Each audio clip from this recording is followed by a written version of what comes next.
우리의 간절한 대표해드린 기도와 이 시간 하나님 종 앞에 나와서 가정과 자녀를 위하여 하나님 앞에 간절히 간구하는 바들이 하나님 앞에 응답되는 귀한 시간이 되게 하여 주시고 말씀으로 살아오시는 하나님 앞에 겸손하고 진실되어 있으면 우리 되게 하여 주옵소서. 우리 주 예수 그리스도의 이름으로 기도드리옵나이다. 시편입니다. 시편 19편의 말씀을 함께 보시겠습니다. 성경입니다. 시편 19편 1절에서 10절의 말씀을 보도록 하겠습니다. 성경 815페이지에 있습니다. 시편 19편의 말씀입니다. 제가 읽도록 하겠습니다. 하늘이 하나님의 영광을 선포하고 궁창이 그의 손으로 하신 일을 나타내는도다. 날은 날에게 말하고 밤은 밤에게 지식을 전하니 언어가 없고 말씀도 없으며 들리는 소리도 없으니 그의 소리가 온 땅에 없으나 그의 소리가 온 땅에 통하고 그의 말씀이 세상 끝까지 이르도다. 하나님이 해를 위하여 하늘의 장막을 베푸셨도다. 해는 그의 신방에서 나오는 신랑과 같고 그의 길을 달리기 기뻐하는 장사 같아서 하늘 끝에서 나와서 하늘 저 끝까지 운행하며 그의 열기에서 피할 자가 없도다. 여호와의 율법은 완전하여 영혼을 소성시키며 여호와의 정문은 확실하여 ordin한 자를 지혜롭게 하며 여호와의 교훈은 정직하여 마음을 기쁘게 하고 여호와의 계명은 순결하여 눈을 밝게 하시도다. 여호와를 경외하는 도는 정결하여 영까지 이르고 여호와의 법도 진실하여 다 의로우니 그건 곧 나는 순금보다 더 성할 것이며 꿀과 송이꿀보다 더 달도다.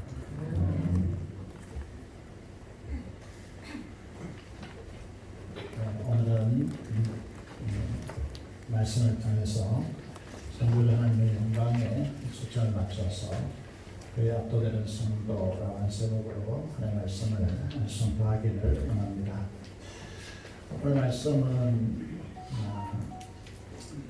금세기 최고의 기독교 작가라고 할 수 있고 이분이 지은 책이 이제 순전한 기독교라고 해서 20세기 최고의 책이라고 평가받고 있습니다. 이분이 시편 사색이라고 하는 책을 지었는데 이 책에서 시편 19편을 세계에서 가장 뛰어난 서정시 중에 하나야라고 그렇게 찬탄했습니다. 그 이유는 과학과 신학이 아름답게 동행하고 있는 이처럼 이 균형 있게 노래하는 신은 이 세상에 없기 때문이라고 그렇게 말하고 있습니다. 이렇게 소개하는 이유는 시편 19편이 우리에게 그만큼 중요하다고 하는 것이죠. 저번 장례식에서 고인의 손자인 한 친구와 잠시 대화를 하는 적이 있습니다. 고3인데요. 제가 물었습니다. 성빈아, 무엇을 전하고 싶으냐? 그 덩치에 비교해서 상상할 수 없는 의외의 대답이 나왔습니다. 사진이라고 하더라고요. 사진. 그래서 그 부모와 이 부분에 대해서 대화를 잠시 나누어 보니까 이 길을 가기 위해서 열심히 준비하고 있더라고요. 저도 사진에 관심이 많은데 신학을 공부한 저로서 사진을 통해서 우주와 자연 속에서 비친 하나님의 창조의 위대함을 그 영광의 아름다움을 세상에 전하고 싶기 때문이죠. 그래서 제가 확보한 사진 몇 장을 보여드리겠습니다. 이 사진을 여러분 보시죠. 아름답죠? 그죠? 시골에서 많이 어릴 때 목격한 장면이죠. 이것이 어딘지 잘 모르겠습니다. 제가 찍은 사진들은 아니고요. 이 제목들을 제가 어떻게 붙여 놓았냐면 자연 속에 그런 나는 하나님의 충만한 영광이라고 제목을 붙이고 이 이제 사진을 보고 있는데요. 창조라는 세계관이라고 하는 안경을 쓰고 우리가 이 사진을 보고 있습니다. 여러분, 우리가 거듭난 심령을 가지고 이 자연을 보면서 하나님의 영광을 찬양하는 것, 노래하는 것, 이것이 그리스도인의 당연한 모습인 것 같습니다. 창조주 하나님의 영광과 온 땅에 충만한 주님의 은혜를 마음에서 찬양하게 되는 것이죠.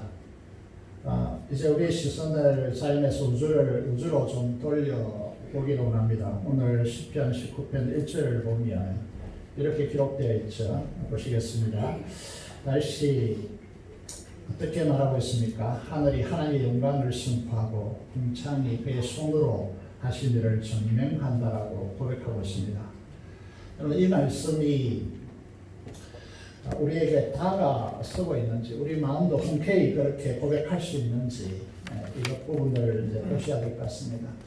우리가 알고 있는 상식선에서 보면 우리가 속해 있는 은하계를 보시면요, 화면에 작게 있어서 잘 보이는지 모르겠습니다만, 우리 은하계를 보면 그 중간에 태양계가 있고요. 이 은하계, 우리가 속한 은하계는 얼마나 클까요? 우리 상식적으로 잘 알고 있죠. 빛의 속도로. 빛의 속도라고 하는 말은 1초에 7바퀴 반을 돈다, 이렇게 알려져 있습니다.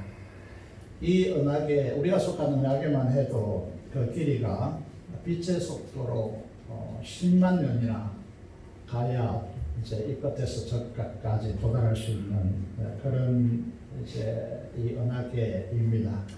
빛의 속도로 10만 년이나 가야 된다. 정말 어감이 우리에게 잘 다가오지 않죠. 그래서 우리가 살고 있는 이 최첨단 과학 시대에서도 이제 화성을 탐사한다, 이런 이야기를 이제 우리가 하고 있죠.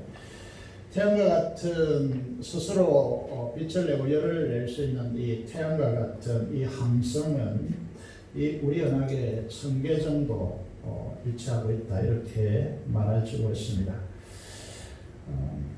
아시다시피 이제 이 태양계를 확대해 보면 화면에 이렇게 나오고 있는데요.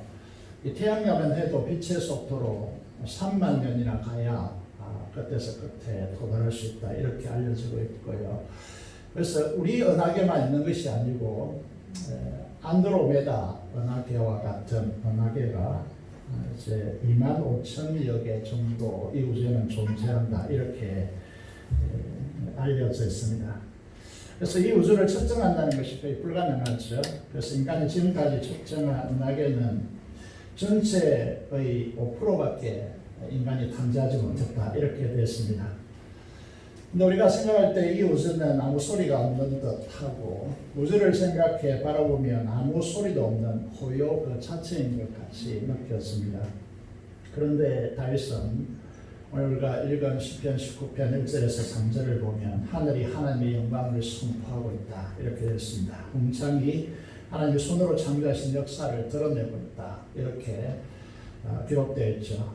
그 다음 말씀을 보면 중요한 이야기를 하고 있죠. 날은 날에게 말하고 밤은 밤에게 창조의 지식을 전하고 있다, 이렇게 말하고 있습니다.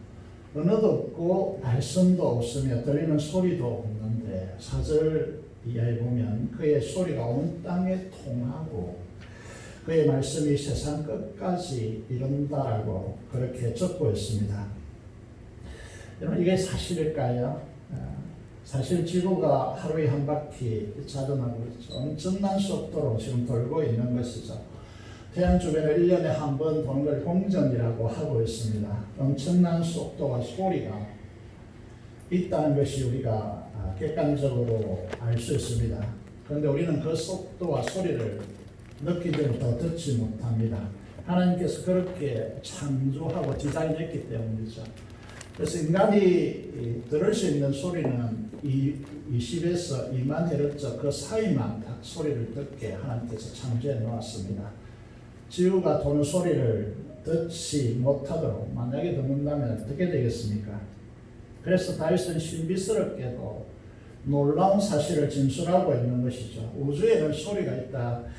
서로 하나님의 말씀을 전하고 있다. 이렇게 말하고 있습니다.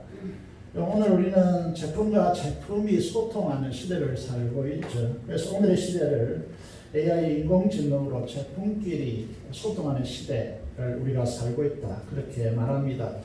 이걸 이제 우리는 사물 인터넷 시대다. 이렇게 이제 정의를 내리고 있죠.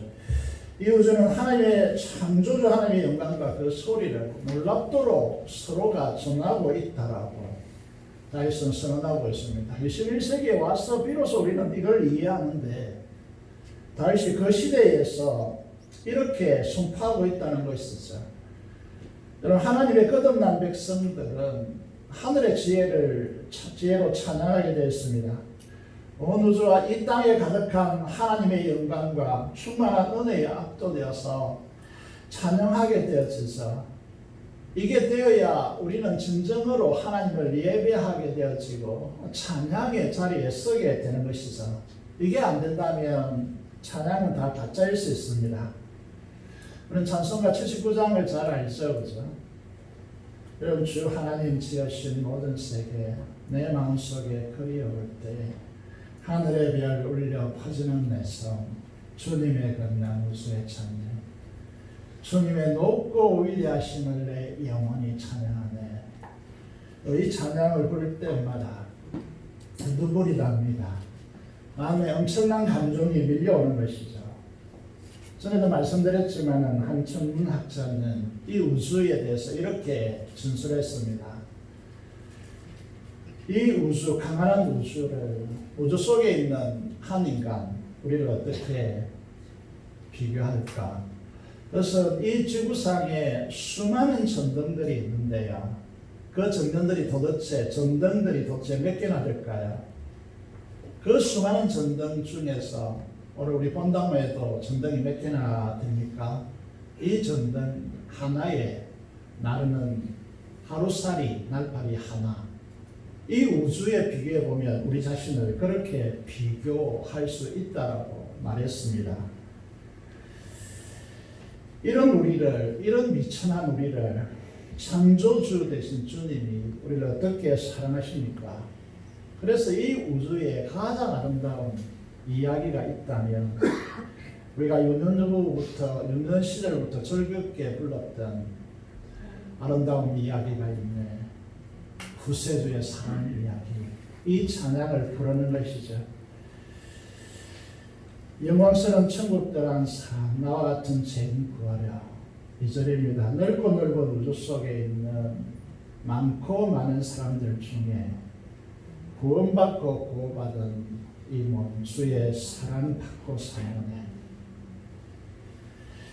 사람들은 이해할 수 없네. 주를 보낸 하나님의 사랑. 이 사랑이 나를 살게 하네. 갈보리의 속의 사랑. 주님의 그 사랑은 정말 놀랍네. 또 주님의 그 사랑은 정말 놀랍네. 나를 위한 그 사랑. 여러분, 이 사랑이 우리에게 사무치도록 감격스러운 이유는 다윗같이 각 시대를 살아가지 않았지만 그가 하늘을 바라보며 묵상하며 성령님께서 주신 지혜로 이 우주를 묵상해 봅니다.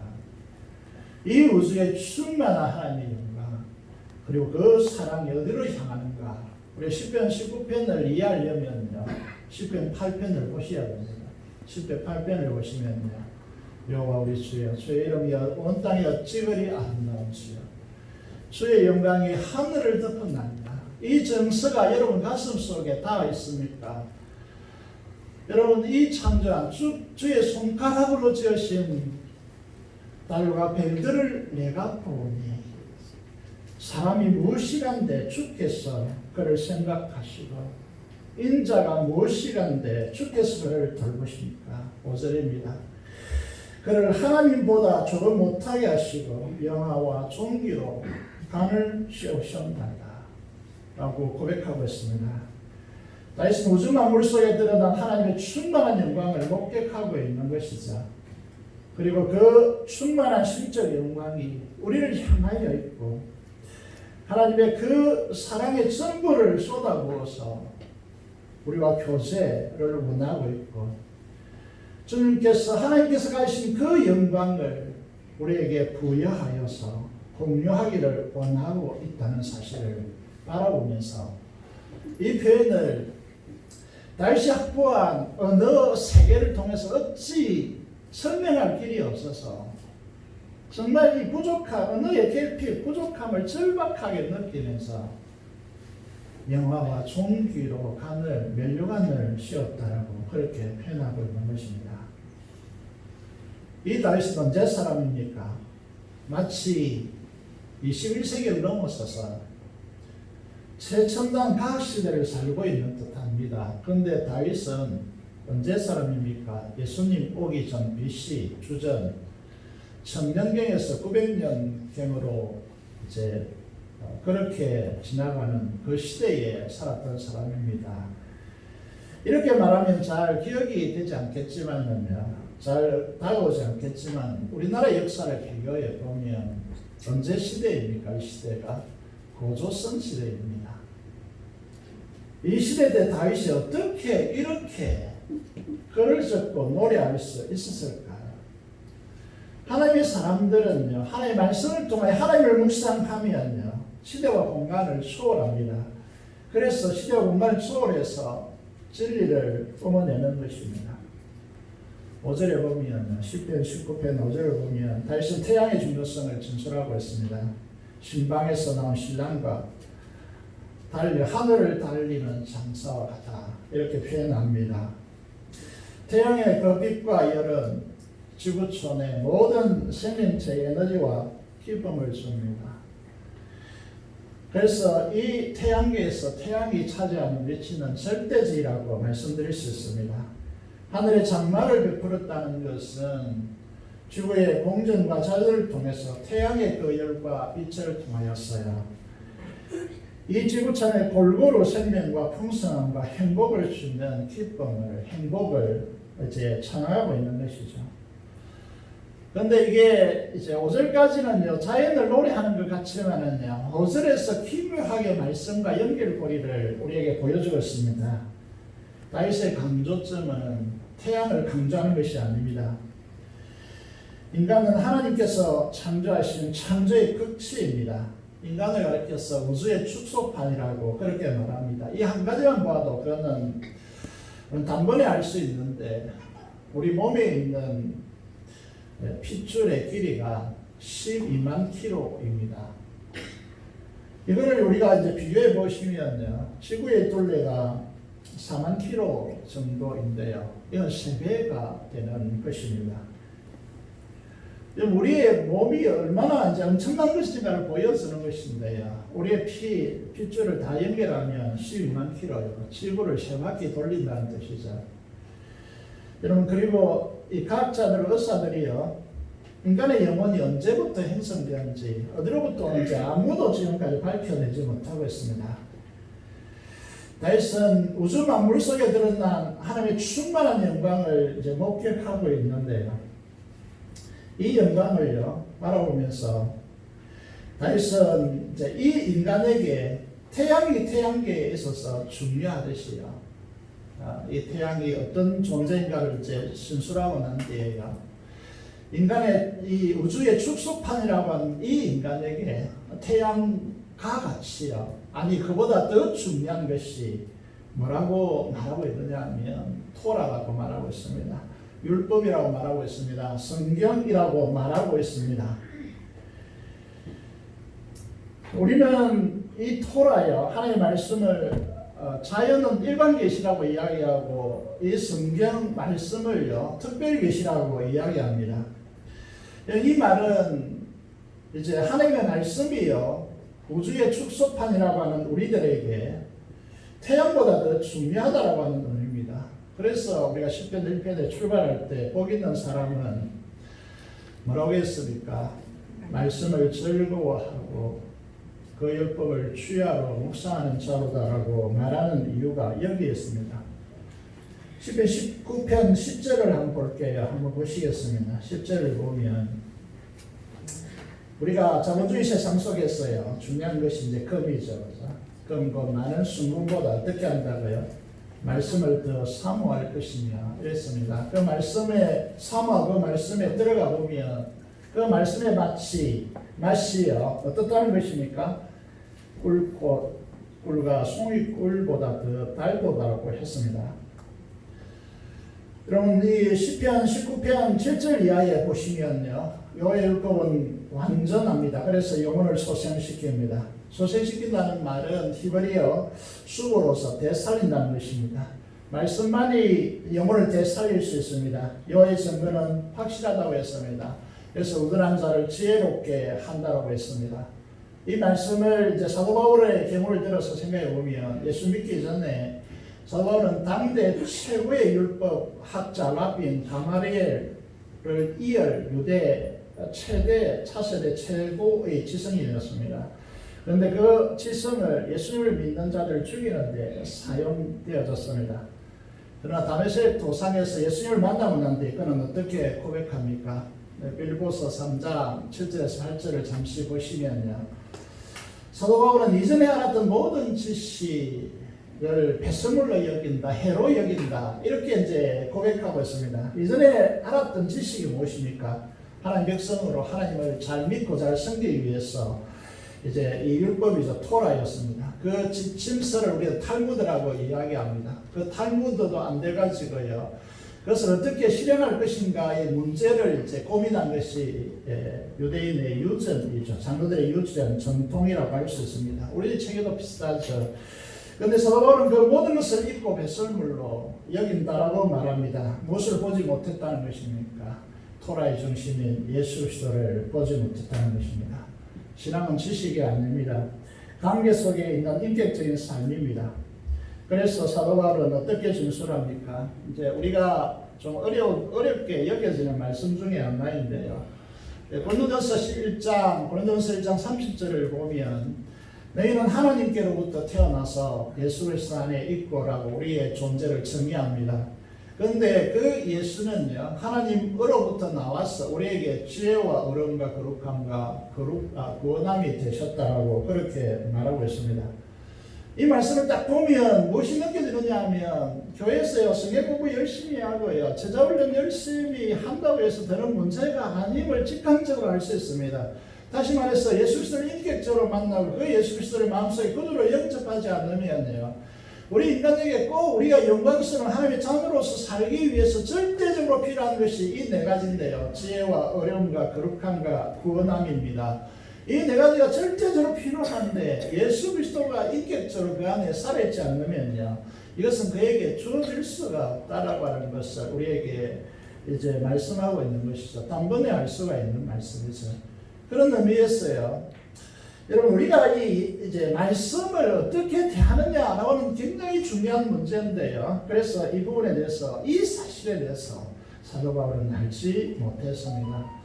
그래서 예수를 죽이는데 그의 지식이, 그의 이제 실력이 사용되어진 것이죠. 예수 그리스도를 믿는 사람들을 죽이는데 사용되어진 것이죠. 그래서 사도 바울은요, 이 사실을 깨닫고 그의 삶을 어떻게 끌어갑니까? 여러분 에베소서 1장 17절 19절의 말씀을 보면요, 사도 바울 같은 사람이 우리가 생각할 때 기도할 필요가 있겠는가 이렇게 생각되죠. 최고의 논리를 가지고 사람들을 설득할 수 있는 힘을 가지고 있는 사람입니다. 이 사람은 기도를 잘하지 않죠. 그런데 사도 바울이 어떻게 합니까? 기도합니다. 이뿐만 아니라 곳곳에 기도하거든요.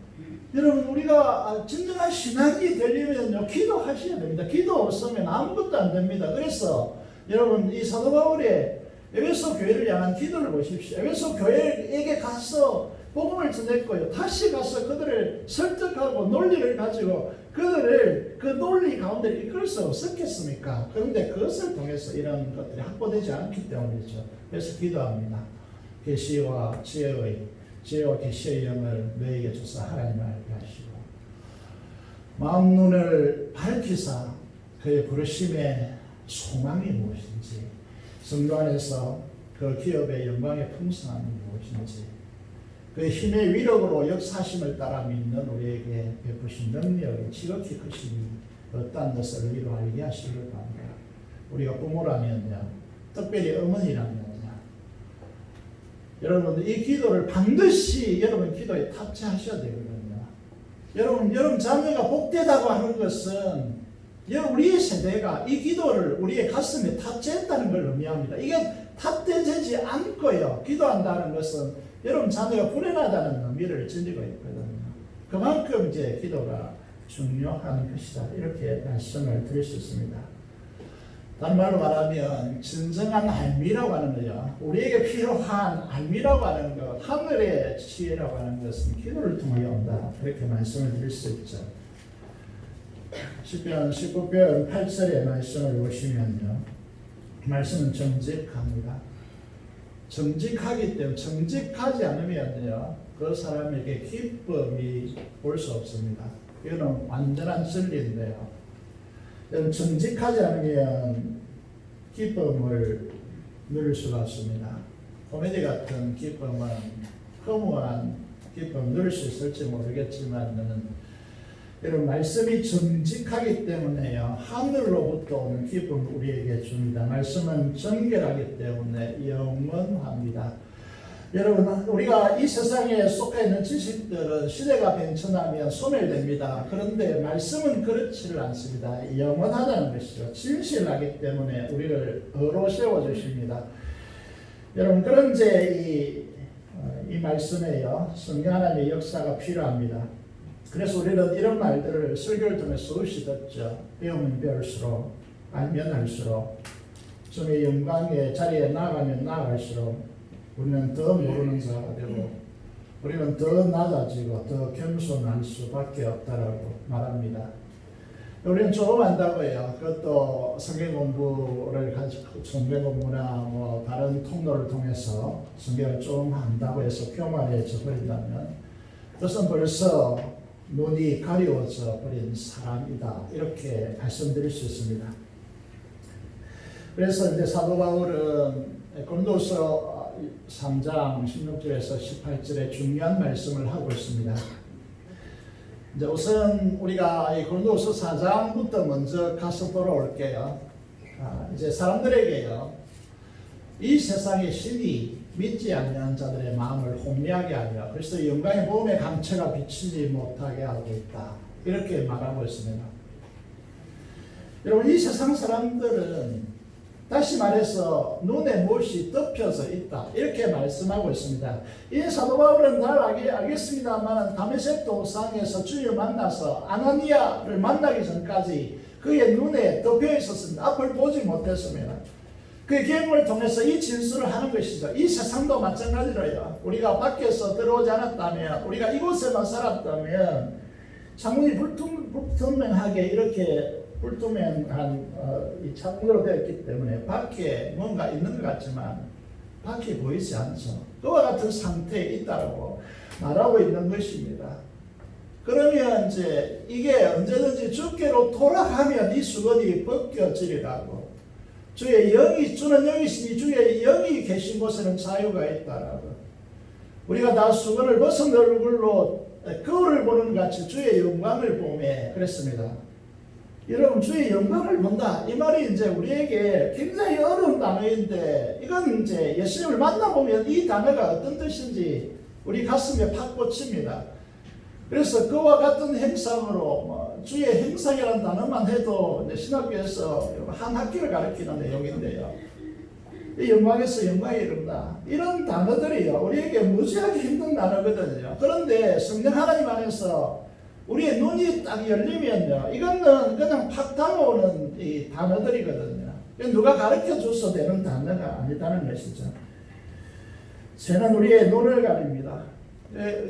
우리의 이제 영이 말씀을 통해 볼 수 없게 된 수건을 주의 영이 벗기는 것이죠. 그래서 주의 영광을 보는 것입니다. 그래서 이 사람들이요, 이런 표현을 써도 하늘을 디디고 상달하고 그렇게 말씀하는 것이죠. 왜 이런 말씀을 하는지 이 더 충격적인 이야기를 좀 해보려고 합니다. 이런 성경을 이제 저는 이제 많은 목회자나 또 이 신학자들이 성경을 성서라고 부르더라고요. 거기에 대해서 좀 알러지를 갖고 있습니다. 성서로 불러서는 안 된다. 책으로 불러서는 안 된다. 이렇게 저는 이제 말씀드리고 싶습니다. 그런데 이제 우리가 알고 있는 성경적인 이제 상식이라는 것이 무엇인지, 정말 그것이 맞는지 말씀을 통해서 점검해 보기를 원합니다. 여러분, 우리가 이제 시편 19편을 통하여서 다윗이요 태양과 토라를 비교하고 율법을 비교하고 있다라고 말씀을 드렸습니다. 여러분, 이 부분을 보시면요, 구약을 이제 이 율법을요 호크마라고 이야기합니다. 지혜라고 하는 단어이죠. 그래서 신약을 보시면요, 신약의 말씀을 로고스라고 그렇게 부릅니다. 괴미로움이 뭐냐면, 여러분, 우리가 이제 이 성경에 기록된 글인데요, 이 글을 이제 단순한 글이라고 이렇게 이야기하지 않고요, 하나의 글이 아닌 인격체로 부르고 있다는 것이죠. 이게 대단히 중요한데요, 놀라움을 금치 못할 부분이 이제 잠언 8장에 있는데요. 잠언을 여러분 어린아이들에게 열심히 읽히시죠, 그죠? 홍잠언이라고 하는 친구가 있더라고요. 성경 열심히 읽어가지고 똑똑하더라고요. 그런데 잠언 8장에 보시면요, 이 지혜를 의인하고 있습니다. 말씀이신 호크마를요 나라고 하는 1인칭을 사용하십니다. 17절을 볼게요. 화면을 보시면 이렇게 되어 있죠. 나를 사랑하는 자들이 나의 사랑을 입으며 나를 간절히 찾는 자가 나를 만날 것이라. 이렇게 됐습니다. 이 나가 누구라는 것이죠? 호크마, 지혜입니다. 말씀이라는 것이죠. 그렇죠? 21절부터 29절까지요. 이 지혜가, 이 호크마가요, 어떤 존재인가를 말씀하고 있습니다. 말씀인데요, 이 말씀이 창조, 태초 전에 하나님께서 자신을 가졌다 이렇게 되고 자신을 낳았다고 이렇게 되어 있습니다. 창조되기 전에 이미 거기에 있었다라고 되어 있습니다. 30절을 볼게요. 내가 그 하나님 곁에 있어서 창조자가 되어서 날마다 그의 기뻐하는 바가 되었으며 항상 그 앞에서 즐거워하였다라고 되어 있습니다. 여러분, 이 말씀을 보면서요, 성경을 대하는 우리의 자세요, 그 말씀이 그냥 하나의 글이 아니라 인격화되었어요. 이 지혜를, 호크마를요, 예수님에게 대입시키고 있습니다. 이게 구약에만 있는 게 아니고요, 신약에 보시면 요한복음 1장에 1절 잘 아시죠? 태초에 말씀이 계시더라. 이 말씀은 로고스입니다. 헬라어 로고스란 말이죠. 말씀이 계시더라. 이 말씀이 하나님과 함께 계셨으니 이 말씀은 곧 하나님이십니다. 3절에 보시면요, 창조된 모든 만물이 그가 없이는 된 것이 하나도 없음을 강조하고 있습니다. 4절 이하에 보시면요, 다윗이 이 태양의 중요성을 바라본 것 같이, 태양이 우리 태양계에 빛과 열을 통하여 생명을 주고 행복에 기쁨을 주는 것과 같이 이 로고스는 세상에 비치는 생명의 빛이다라고 말씀하고 있고요. 그리고 14절에 이제 핵심적인 결론을 이렇게 내리고 있죠. 말씀이 육신이 되어 우리 가운데 거하심에 우리가 그 영광을 보니 아버지의 독생자의 영광이요 은혜와 진리가 충만하더라고 그렇게 되었습니다. 이 사실을 보세요. 여러분, 우리가 보는 이 말씀이 그냥 단순한 말씀이 아니라는 사실을 우리에게 이제 이 잠언 기자와 또 사도 요한이 우리에게 이렇게 천명하고 있다는 것입니다. 주님과 말씀이 따로 뗄 수 없고요, 말씀이 곧 주님임을 여기에서 증명하고 있는 것이죠. 그래서 그분은 창조주가 되셨고요. 여러분, 이 땅에서요, 이제 하나님께서 그 창조를 일일이 행하실 때요, 창조주 하나님의 곁에 있어서 말씀이신 주님께서요, 그 말씀으로 하나하나를 다 창조의 계획에서 만들었다는 것이죠. 그런 의미에서요, 하나님께서 땅의 경계를 정하실 때, 하나님께서 땅의 기둥을 세웠을 때, 하늘의 길을 여실 때 하나님 곁에 일일이 다 계셔서 그 길을 하나하나 말씀 되시는 주님께서 열어갔다는 사실을 우리에게 강조하고 있다는 것이죠. 그래서 그의 곁에서요, 하나님의 기쁨이 되었고 하나님이 자신의 즐거움이 되었다라고, 말씀이 단순한 글이 아니고 인격적인 관계 속에 있는 존재라고 이렇게 말씀하고 있는 것이죠.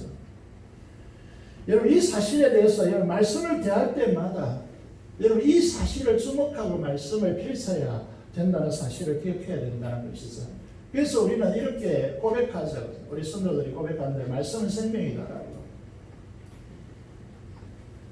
오늘날 우리 시대가 이렇게 말씀을 소홀히 해서는 안 되고요. 여러분, 말씀을 뜻부터 말씀을 펼쳐야 됩니다. 펼쳐야 된다는 것이죠. 그렇죠? 여러분, 우리 중에 많은 다양한 사람이 있겠지만 딸애간 두 주인의 고백을 소개하고자 합니다. 여기 오시면요, 첫째로 딸애간 사람은 소련의 가가린, 구소련의 가가린으로 알려져 있죠. 달에 올라갔어요. 그 고백합니다. 달에서 바라본 지구는 푸른 별로 너무 아름답다. 그런데 우주를 보니까 깜깜한 흑공일 뿐이다. 도대체 인간이 말하는 신은 어디에 있나? 신은 어디에도 없다라고 그렇게 말했습니다. 근데 아폴로 11호를 타고 달에 간 우주인 세 사람이죠. 암스트롱, 그리고 콜린스, 그리고 알드린이라는 사람. 이 중에서 알드린이라는 사람이 주목받는데요. 우리는 암스트롱을 잘 기억하겠지만 그는 교회 장로로서요, 평생 하나님의 살아계심과 우주의 충만한 하나님의 영광을 이제 증명하고 간증하는 데 인생을 썼습니다.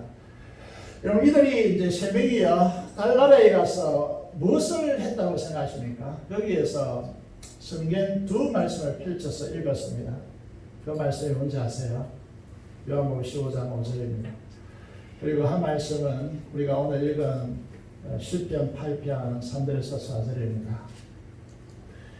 이 말씀을 왜 읽었겠습니까? 그리고 그들은 무엇을 감정했겠습니까? 여러분, 온 우주에 충만한 살아계신 하나님, 창조자 하나님의 영광을 그들은 선포했습니다. 그곳에서요. 요한복음 15장 5절은 무엇입니까? 오크마로서요, 로고스로서요, 하나님 곁에 계셔서 이 우주를 일일이 다 창조하시는 주님께서요, 그 우주에 충만한 주님께서요, 우리 인간이 되어 오셔서 십자가에 우리 죄를 위한 고통 당하시고요, 우리에게 영광을 부여하시고 우리와 연합되어 하나 되시고요, 우리 안에 거하셔서 마치 포도나무와 가지처럼요, 주님과 우리와 연합되어져 있는 이 축복을요, 이 세 사람이 달나라에서 요한복음 15장 5절을 읽음으로 해서 이것을 온 우주에 선포하는 것이죠. 여러분, 이것보다 더 큰 영광이 인간으로서 어디에 있겠습니까? 사랑하는 여러분, 오늘 우리는 시편 19편을 읽었습니다. 여러분, 다윗을 주목했습니다. 말씀드린 대로 우리 역사람이 고조선 시대의 사람입니다. 과학이 발전된 시대도 아니고 이 우주의 역사, 이 우주의 5%밖에 우리가 벗겨내지 못했는데, 이 은하계, 수없는 은하계 2500개나 되는 이 은하계 5%도 다 벗겨내지 못했는데, 여러분, 다윗은요, 하나님의 말씀을 통하여 이 우주, 창조한 우주를 묵상함으로써요, 그 강대하신 하나님, 이제 이 우주 속에서 이 물불들이요, 하나님의 창조를 전하고 있는 이 놀라운 세계를 보면서요, 온 우주에 가득한 하나님의 충만한 영광을 가슴 터지도록 노래하고요, 그가 얼마나 이 사막에서 도망다니는, 허벌판에서 도망다니는 그런 이제 고된 인생을 살아갔지만은요, 그 고된 인생을 이길 수 있는 길은 어디에 있었냐 하면 하나님께 나가서 말씀을 통해, 율법입니다. 그 당시 모세가 오게일죠. 율법을 통해서 하나님을 묵상하고 창조주 하나님을 마음속에 끓여보면서요, 그의 마음속에 그 하나님의 영광이 가슴속에 가득 차왔기 때문에 그 충만한 그 영광을 내렸어요. 그의 삶을 견뎌낸 것이고 그것을 이겨냈어요.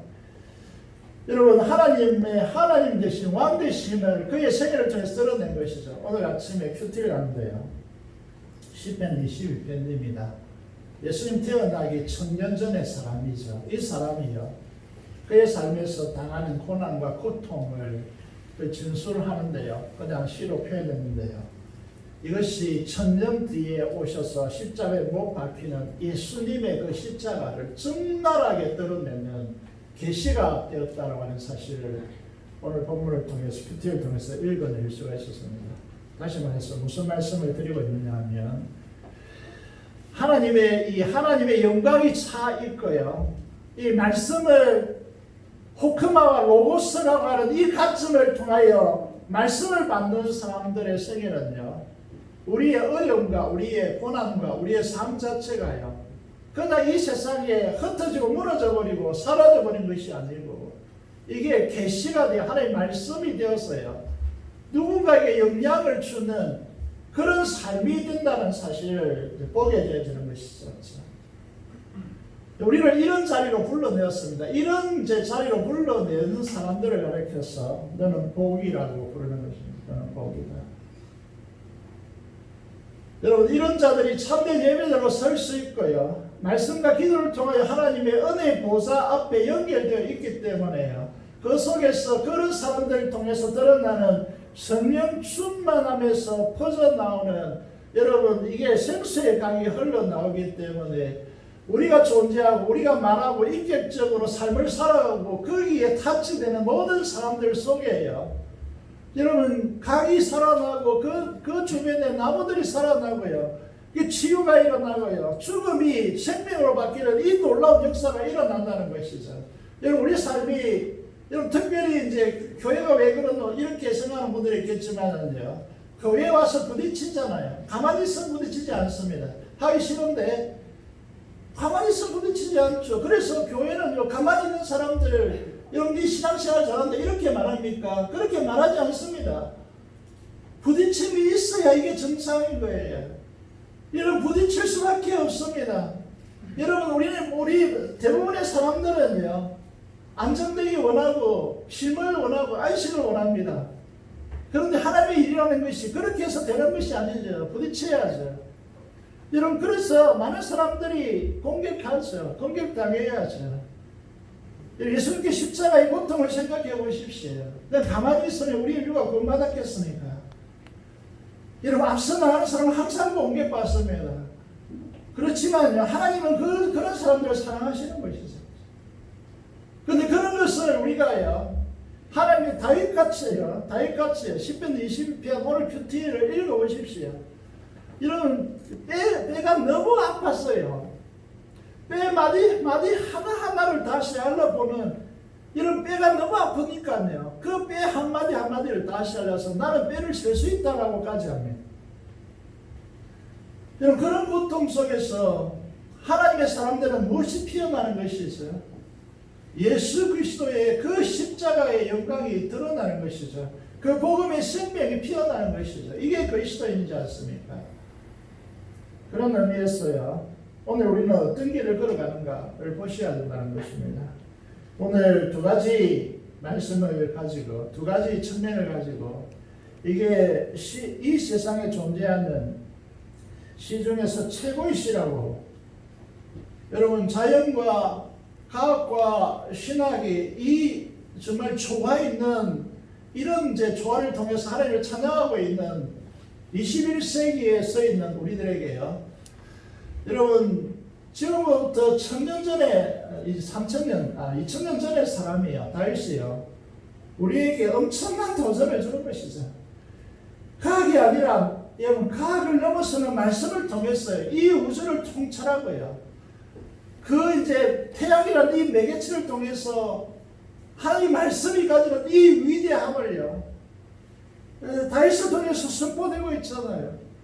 이 토라라고 하는 이 율법이요, 우리는 지켜야 될 계명 규범으로 생각하지만 그걸 넘어서서 예수 그리스도이심을 보게 하고요, 예수 그리스도 인격적인 관계 속에서요, 그 말씀이 주는 이 엄청난 세계를 들여다보면서요.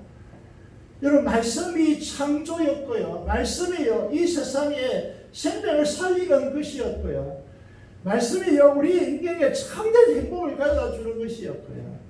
그런 것을 이렇게 성경 말씀을 통해서 증거하고 있잖아요. 그래서 사랑하는 여러분, 저는 여러분들이 그들을 하는데 어려움을 이제 겪는 이유가 뭔가 고민이 참 많이 되거든요. 이 영광에 압도되어서 충만한 기쁨 가운데 여러분 찬양할 때 막 흥분되고 뛰고 솟고 소리 높여 웅장하게 찬양하고 뭐 이런 정서가 우리 속에 있어야 되는데, 여러분 이 영광의 압도됨이 있어야 되는데 우주의 충만함이 우리의 가슴 속에 담겨졌어요. 예수 그리스도와 함께 하나님을 소리 높여 성령 충만한 가운데 찬양해야 되는데요. 오늘 우리가 시편을 읽을 때 이런 이제 영광된 모습이 우리 속에 비추어오고 우리 속에서 증명되는가, 이런 이제 이야기를 이제 하고 싶은 것이죠. 그런 의미에서요, 우리는 말씀을 대하는 시각을 달리하시고요, 말씀을 말씀답게 보는 운동이 이 시대에서 일어나야 되고, 말씀을 예수 그리스도로 보는 운동이 이 시대에서 일어나야 됩니다. 말씀을 그냥 책을 읽듯이, 그죠? 그렇게 돼버리면 이 속에서 아무것도 일어나지 않겠죠. 그렇지만 말씀을 예수 그리스도로 보는, 여러분 내가 이제 이 세상에 내가 가진 재산이야, 그걸 이제 금이라고 할 수 있는데 그 뭐 많은 순금보다 더 삼할 것이다. 그 맛이 꿀과 송이꽃보다 더 달다. 이런 고백이 우리에게 터져 나옵니까? 그러면 이 말씀을 읽지 않겠습니까? 이 말씀은요, 말씀드린 대로 예수 그리스도의 말입니다. 예수 그리스도의 언어입니다. 예수 그리스도의 일격 그 자체란 말이죠. 그러면 이 말씀을 읽으면 예수 그리스도와 교제가 안 일어나겠습니까? 그런 식으로 대하는데 예수 그리스도의 살아계신 예수님과 교통하지 않겠습니까? 이런 사실을 바라보시면서요, 여러분들이, 저와 여러분들이 우리가 함께하는 사람들 속에요, 여러분 죄의 교만함으로 사망을 주고 고통을 주는 사람들이 아니라 생명을 주고 예수 그리스도의 충만한 성령의 강수를 흘러내리는 복이 되는 사람들이 되시기를 주님의 이름으로 축원드립니다. 기도드리겠습니다. 오늘 말씀을 받았는데요, 한 가지만 딱 기도하겠습니다. 이 말씀을 예수 그리스도로 보는 이 시각이 우리에게 살아나게 하여 주시고, 예수 그리스도의 인격적인 관계가 맺어져서 다윗과 같은 진정한 예배자가 되어지고, 그 예배자를 통하여서 성령의 충만한 생수의 강수가 우리 자녀들과 우리 주변에 흘러내리는 사람 되게 달라고 기도하시고, 지역과 민족과 손과 파수된 선교사를 위해 사람 쓰므로 간절히 기도하겠습니다. 살아계신 아버지 하나님, 은혜를 감사합니다. 우리를 사랑해 주시고 우리를 불러주신 은혜의 하나님 아버지, 오늘 우리가 말씀을 대하는 우리의 자세, 우리의 태도에 대해서 생각해 봅니다. 하나님, 우리를 새롭게 하여 주시고 말씀이 호kum하고 말씀이 로고스임을 우리가 기억하고 주님을 깊이 만나며 주님과 인격적인 관계 속에서 새로운 역사가 우리에게 일어날 수 있도록 하나님께서 역사해 주시고 참된 예배자가 되게 하시고 말씀과 기도가 하나님의 수로를 형성해서 아버지의 복이 흘러내리는 복된 사람들이 되게 하여 주시옵소서. 이 지역사회 복음화 우리 교회를 통해서 이루어지게 하여 주시고 모든 성도들이 여기에 헌신에 들어올 수 있도록 인도하여 주시며, 아버지 하나님 통일과 민족의 복음화 위해서 기도하오니 응답하여 주시고 하시는 선교사를 통하여 일하여 주옵소서. 우리 주 예수 그리스도의 이름으로 기도드리옵나이다. 아멘. 성서가 200장 찬송 드리면서 준비한 대로 인도하겠습니다.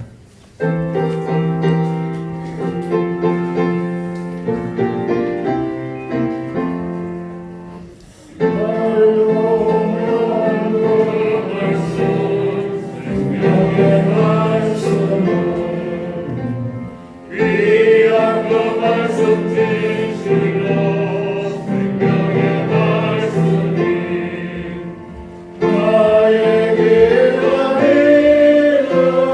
알기 보여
우리를 지켜주시고 이 어려운 시대 가운데 하나님을 지켜주셔서 감사드립니다. 오늘 부르셔서 주의 말씀, 이 말씀이 어떤 것인가를 우리에게 근본적으로 가르쳐 주시니 감사드립니다.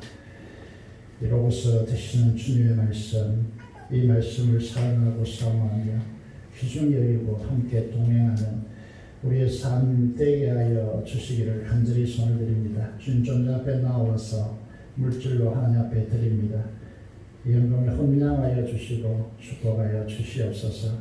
우리를 진리 위에 세워주시고 진리의 토대 위에 우리를 세워주셔서 다윗이 고백한 이 고백이 우리의 실제적인 고백이 되게 하여 주시옵소서.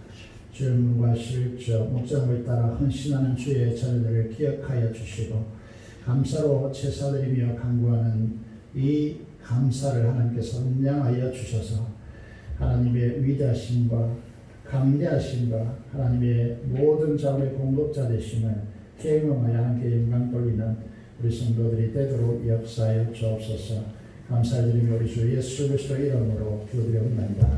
아멘.